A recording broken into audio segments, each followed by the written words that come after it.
Assalamualaikum warahmatullahi wabarakatuh. Perkenalkan, nama saya Jasmine Konita Alfitri, NIM 2022 1011 0311270. Di sini saya akan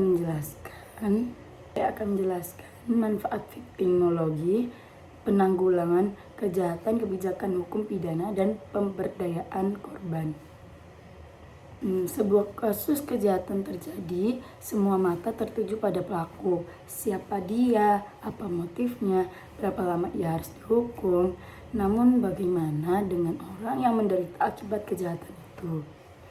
Bagaimana dengan korban yang kehilangan aman, harta, atau bahkan nyawa orang yang dicintainya? Di sini, viktimologi hadir, sebuah cabang ilmu yang mengubah cara kita melihat kejahatan bukan hanya dari sisi pelaku, tapi juga dari sisi korban. Kita akan memahami manfaat viktimologi dalam 3 aspek penting: penanggulangan kejahatan, kebijakan hukum pidana, dan pemberdayaan korban.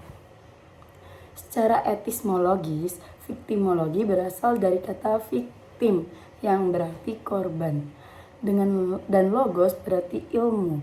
Dengan kata lain, viktimologi adalah ilmu yang mempelajari tentang korban kejahatan. Awalnya, ilmu ini muncul karena adanya kritik terhadap sistem peradilan pidana yang hanya berfokus pada pelaku.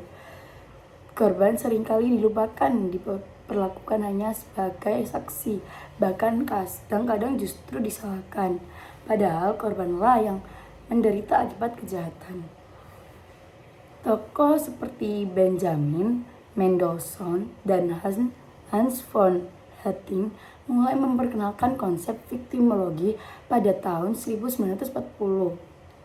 Mereka menunjukkan bahwa untuk memahami kejahatan secara utuh, kita juga harus memahami siapa korbannya, mengapa ia bisa menjadi korban, dan bagaimana ia diperlakukan setelah kejadian. Dalam konteks Indonesia, viktimologi menjadi semakin penting sejak lahir Undang-Undang Nomor 13 Tahun 2006 JO dan Undang-Undang Nomor 31 Tahun 2014 tentang perlindungan saksi dan korban, yang menegaskan bahwa korban berhak mendapatkan perlindungan hukum, psikologis, dan sosial. Viktimologi dalam penanggulangan kejahatan. Manfaat pertama, viktimologi terlihat jelas dalam penanggulangan kejahatan. Kita tahu bahwa kejahatan tidak hanya bisa diberantas dengan hukuman berat. Yang lebih penting adalah memahami akar penyebab dan faktor resiko, agar kejahatan bisa dicegah sebelum terjadi. Nah, viktimologi berperan besar di sini. Pertama, dari sisi preventif, dengan mempelajari karakteristik korban dan pola kejahatan. Viktimologi membantu kita memahami siapa yang berisiko menjadi korban dan bagaimana cara melindungi mereka. Contohnya, penelitian tentang korban penipuan online menunjukkan bahwa sebagian besar korban adalah orang dengan literasi digital rendah. Dari data itu bisa dirancang program edukasi masyarakat agar mereka tidak mudah tertipu. Yang kedua, dari sisi represif. Setelah kejahatan terjadi, viktimologi mendorong agar sistem penegakan hukum tidak hanya fokus menghukum pelaku, tapi juga menangani korban dengan empati. Korban berhak mendapatkan perlakuan yang manusiawi selama proses penyidikan dan peradilan. Misal korban kekerasan seksual harus diperiksa di ruang khusus, didampingi psikolog, dan tidak boleh diinterogasi dengan cara yang memperburuk traumanya. Pendekatan ini mencegah apa yang disebut sebagai secondary victimization yang menderitakan kedua akibat perlakuan tidak adil dan aparat atau lingkungan. Ketiga, viktimologi juga membantu dalam rehabilitasi sosial. Dengan memahami kondisi korban, kita bisa merancang program pemulihan yang efektif agar korban dapat kembali berfungsi di masyarakat. Pendekatan ini tidak hanya membantu korban, tetapi juga memperkuat kepercayaan publik terhadap sistem hukum. Jadi melalui perspektif viktimologi, penanggulangan kejahatan menjadi lebih manusiawi dan keadilan. Bukan sekedar menghukum, tapi juga menyembuhkan luka sosial ditinggalkan oleh kejahatan. Viktimologi dalam kebijakan hukum pidana. Manfaat kedua viktimologi tampak dalam kebijakan hukum pidana. Selama berabad-abad, hukum pidana berfokus pada hubungan antara negara dan pelaku. Pelaku melanggar hukum, negara menuntut, pengadilan menghukum. Namun di mana posisi korban dalam proses itu? Viktimologi hadir untuk mengembalikan korban ke dalam pusat perhatian hukum. Dalam tahap formulatif, viktimologi memberikan masukan agar undang-undang lebih berpihak pada korban. Misalnya pengakuan atas hak-hak korban untuk memperoleh kompensasi, restitusi, dan perlindungan identitas. Kita bisa lihat dalam Undang-Undang Perlindungan Saksi dan Korban, serta kebijakan restoratif yang kita banyak diterapkan di Indonesia. Dalam tahap aplikatif, viktimologi berperan ketika hukum dijalankan aparat penegak hukum seperti polisi, jaksa, dan hakim. Diharapkan memiliki sensitivitas viktimologis, yakni kemampuan memahami penderitaan korban dan menghindari perlakuan yang memperburuk kondisi mereka. Misalnya dalam perkara kekerasan dalam rumah tangga, aparat harus mampu memprioritaskan keselamatan dan pemulihan korban, bukan sekedar penegakan pasal-pasal pidana. Sedangkan dalam tahap eksekutif, viktimologi mendorong agar pelaksanaan pidana juga mempertimbangkan aspek pemulihan. Pendekatan seperti mediasi penal, restitusi, dan diversi dapat memberikan keadilan yang lebih seimbang karena tidak semua kasus harus diselesaikan dengan pemenjaraan. Yang penting adalah rasa keadilan korban terpenuhi. Dengan kata lain, melalui kebijakan hukum pidana yang berlandaskan viktimologi, hukum tidak hanya menjadi alat yang menghukum, tetapi juga alat untuk memulihkan keseimbangan sosial. Viktimologi dan pemberdayaan korban. Aspek ketiga yang tidak kalah penting adalah pemberdayaan korban. Korban kejahatan seringkali mengalami trauma mendalam, bukan hanya secara fisik, tapi juga secara psikologis dan sosial. Mereka kehilangan rasa aman, kepercayaan diri, bahkan kadang merasa bersalah atas apa yang mereka alami. Viktimologi mengajarkan bahwa korban bukan sekedar pihak pasif yang harus dikasihani. Mereka adalah subjek hukum yang punya hak untuk pulih dan bangkit. Oleh karena itu, pemberdayaan korban harus dilakukan dengan berbagai cara. Pertama, melalui pendampingan psikologis dan sosial. Lembaga seperti Lembaga Perlindungan Saksi Korban atau LPSK memiliki peran penting dalam memberikan perlindungan, konseling, dan rasa aman bagi korban selama proses hukum berlangsung. Kedua, melalui pemberian kompensasi dan restitusi. Negara dan pelaku memiliki tanggung jawab moral dan hukum untuk memulihkan kerugian korban, baik secara material maupun non-material.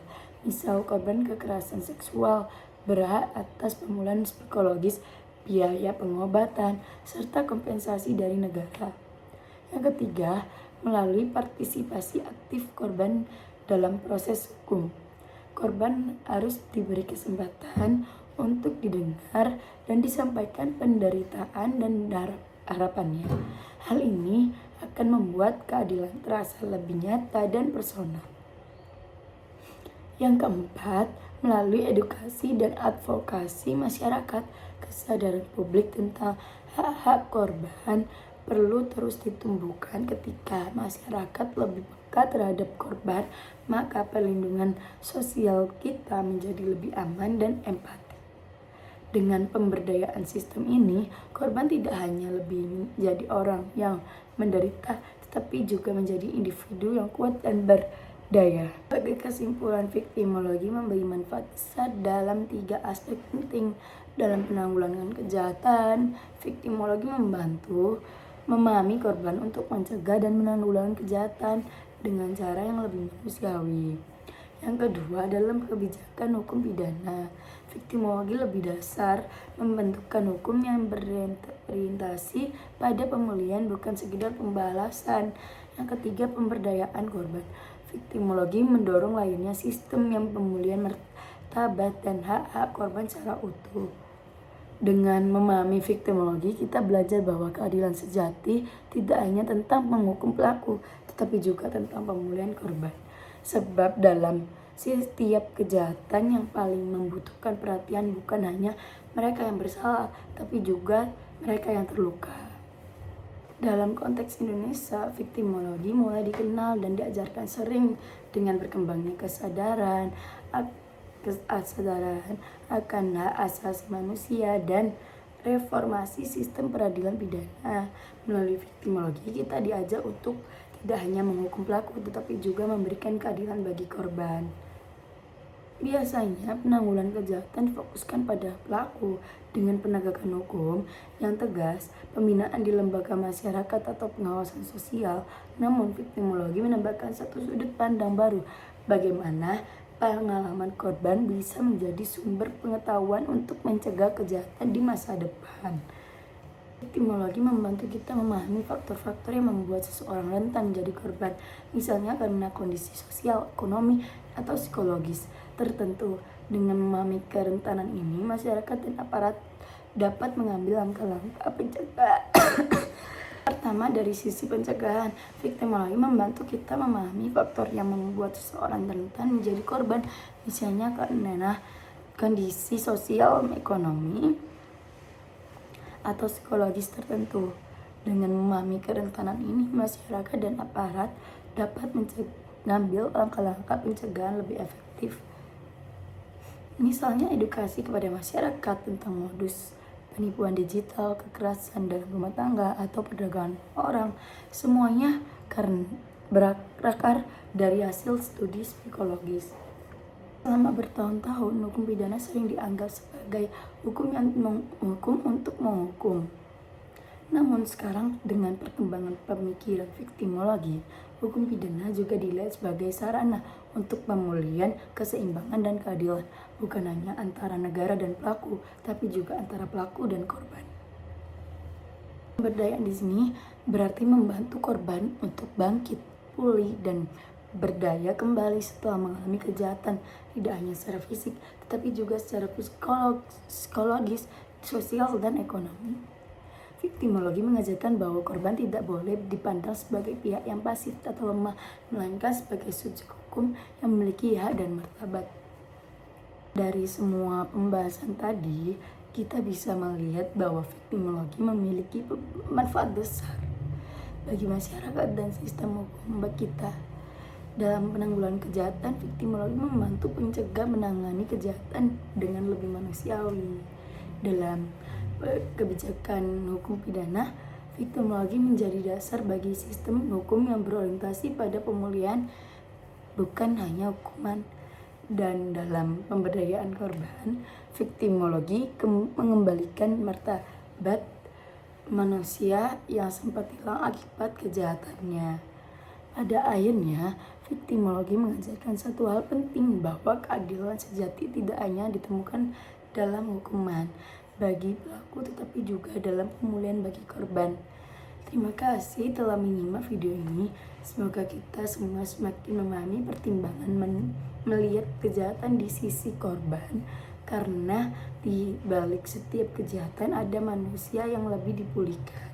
Sampai jumpa di video berikutnya. Terima kasih. Maaf suara saya habis karena sakit flu. Wassalamualaikum warahmatullahi wabarakatuh.